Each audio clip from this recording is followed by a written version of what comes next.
Hi guys! In this lecture, I'll be talking about another mean value theorem, namely the mean value theorem for integrals. In this theorem, we will learn how to calculate average or means of functions. So let's get started. Suppose we are given n numbers. So let us label them as y1, y2, y3 until yn. Then, the average of these numbers is just the sum of those numbers divided by n. Okay? So, the average of these numbers is just y1 plus y2 plus y3 until plus yn divided by n. Now, our problem is, suppose we are given a function defined on the interval AB. Our goal is to find the average value of this function over the interval AB. Okay? So, how do we do this? Well, first, let us divide the interval AB into n sub-intervals of equal length so that the delta x can be written as b minus a divided by n. So we have n subintervals of equal length and subintervals of equal length so that delta x is equal to b minus a over n. Then for each subinterval, we choose sample points x sub 1 star, x sub 2 star, x sub n star, and then we get the values of the function at these sample points. So we will have f of x sub 1 star, f of x sub 2 star, until f of x sub n star. So we have now n values of f generated by the sample points chosen for each sub-interval. So if we want to get the average of these numbers here, all we need to do is to add those numbers and then divide by n. Now, since delta x is equal to b minus a over n, we can rewrite n as b minus a over delta x. You just need to cross multiply that. Which means that from the formula previously, this formula here, we can rewrite the n as b minus a over delta x. And then from this equation, or from this expression, we can rewrite it further as f of x sub 1 star delta x plus f of x sub 2 star delta x plus until f of x sub n star delta x. And then of course, we now have a lone denominator here, b minus a. Or furthermore, this one can be rewritten as a Riemann sum. B minus a is just a number, so it can go out of your summation. This is 1 over b minus a. And then this numerator here can be written in terms of this sigma notation. And that's your Riemann sum. Now, we are able to get the average of n values of f. But what about the other values? In order to consider all other values, what we can do is to increase the number of subintervals.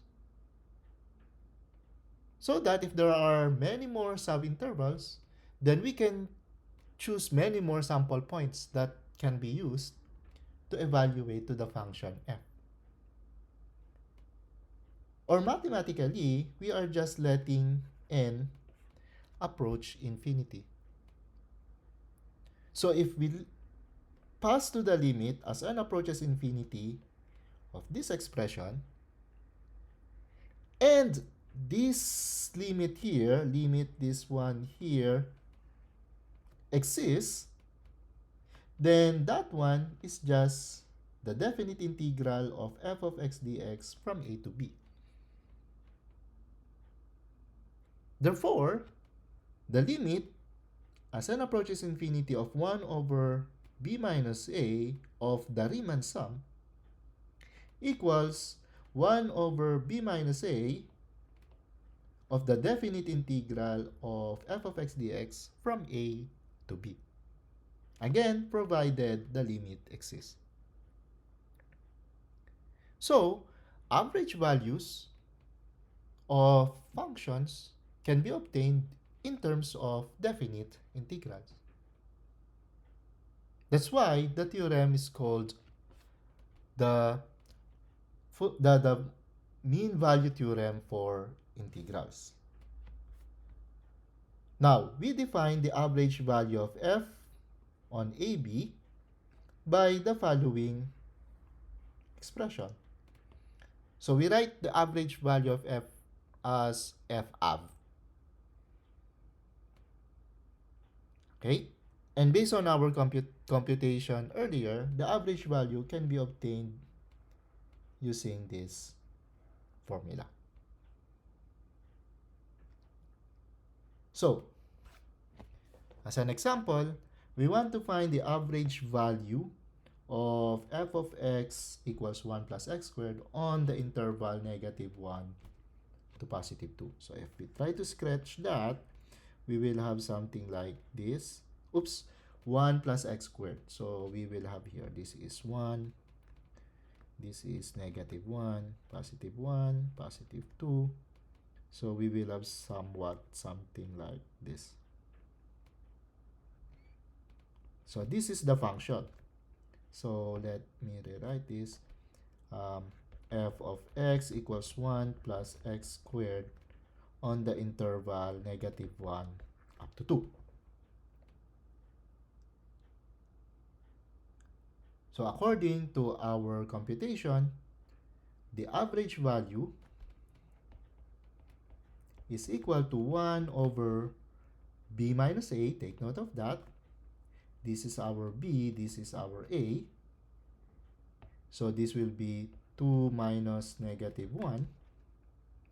Integral from -1 up to 2 of 1 plus x squared dx. 2 minus -1, that's 3. So this will be equal to 1 over 3. 1 plus x squared, if we find the antiderivative, that will be x plus x cubed over 3. Then we evaluate this from -1 up to +2. So evaluating, we will have 1/3 at +2 first. We have 2 plus 2 cubed over 3 minus at -1, we will have -1 plus -1 cubed over 3.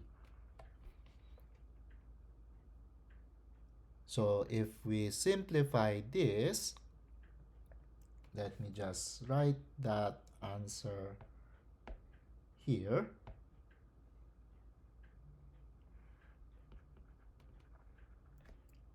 So we will have 1/3 times 2 cubed over 3, that's 8 over 3. 2 is equal to 6 over 3. 6 plus 8, that's 14. So 14 over 3 minus, we got here negative 1, that's negative 3 over 3. Negative 1/3, that's negative 3 over 3 minus 1 over 3, that's negative 4 over 3. So we will have here negative 4 over 3. Minus and minus, that becomes plus. So we will have here 1/3 of 18 over 3. That will be 18 over 9, which is equal to 2. Okay? That's equal to 2. Meaning, if you try to calculate all the values that you have in here, you add them up and then divide it by the length b minus a, which is 2 minus negative 1, the number that you will get is just equal to 2. Okay?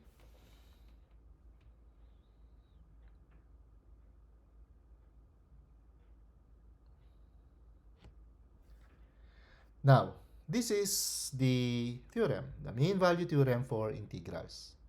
If f is continuous on the closed interval ab, then there exists a number c in the closed interval ab such that the average is equal to f of c.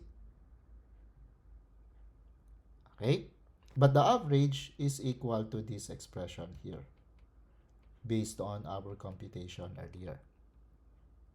So meaning, the definite integral here, f of x dx from a to b, this is equal to f of c times b minus a for some c inside the interval ab.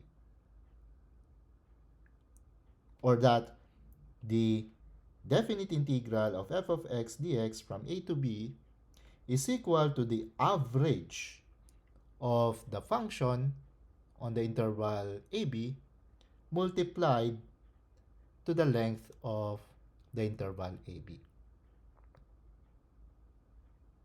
So that's the mean value theorem for integrals. So if you look at this, this is our function. The blue curve here is our function y equals f of x. If you do the MVTI, you will find that c probably somewhere here, which is between a and b. As an interpretation, remember that definite integral, okay, is net signed area. Take note that your function is continuous on the closed interval ab. So definite integral is a net signed area. That net signed area is just equal to an area of a rectangle with height equals the average of the function. Okay?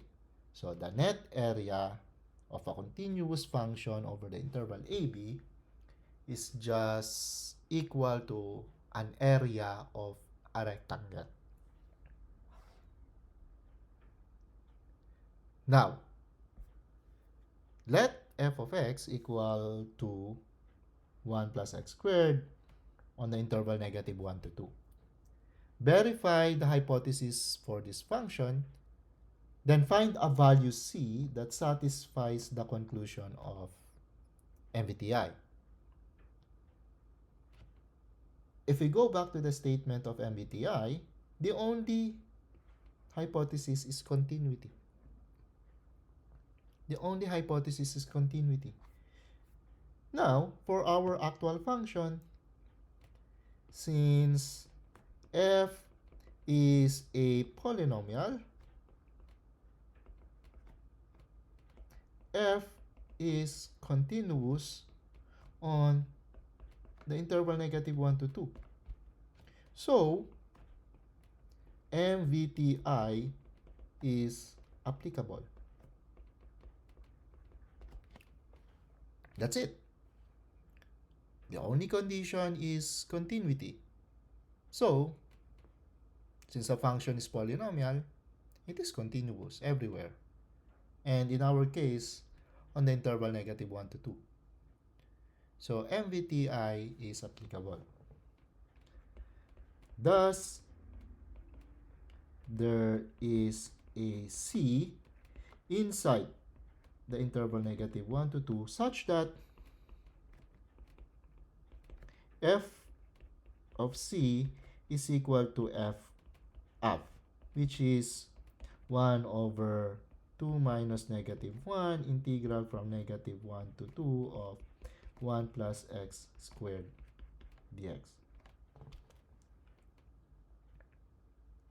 In our previous calculation, we have already found this one here. We have found it to be equal to 2. Okay? Equal to 2. So,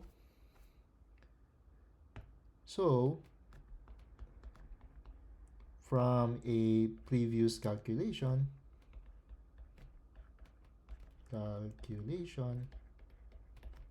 f of c, that's just 1 plus c squared. That's our f of c. This is our f of x, so we just replace the x with the c. And from a previous calculation, this should be equal to 2. Which means we have c squared equals 2 minus 1, which is equal to 1.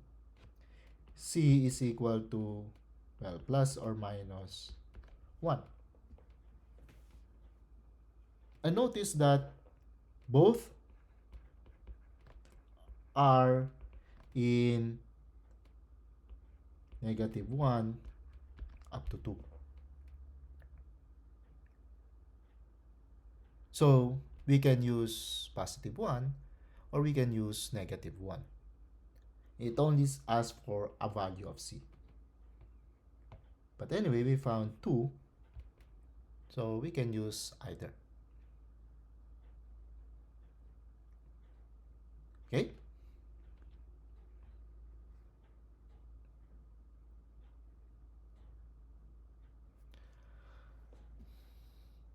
Last example for this topic. Find the average velocity of a car over a time interval t1, t2. Find the average velocity of a car over a time interval t1, t2. We will use mean value theorem for integrals. But you will find the formula here familiar if you did your physics, particularly rectilinear motions. Okay?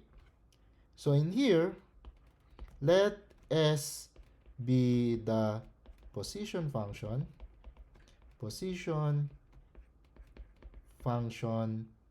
of the car. So let's say S of t. Let S of t be the position function of the car at time t. Then its velocity function, is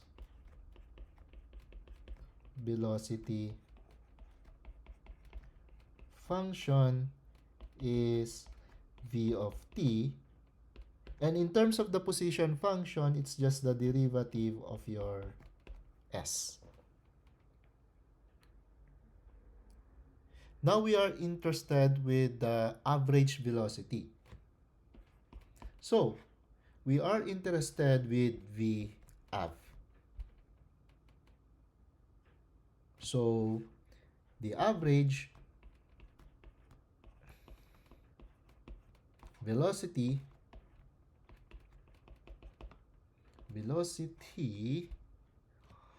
over the interval t1 up to t2 is V of, and according to mean value theorem, this is just 1 over t2 minus t1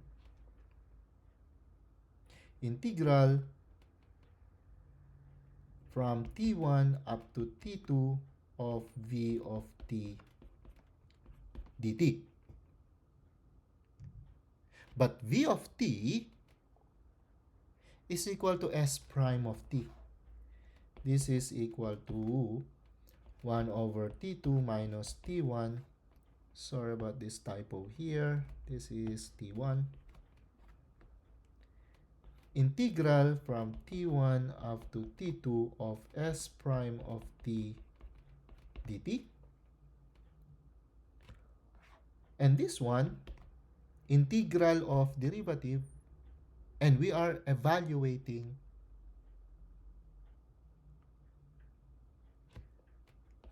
this one becomes 1 over t2 minus t1 s of t evaluated from t1 up to t2. And finally, this will be s of t2 minus s of t1 divided by t2 over t1. So notice, with the use of mean value theorem for integrals, we were able to verify that the average velocity is just the final position minus initial position divided by the time, the length of the time interval. Okay? S of t2 minus s of t1 divided by t2 minus t1. Again, apologies with that typo. Okay? So, that's the last example. As I have mentioned, you can work on these exercises at home. So, thank you and have a great day.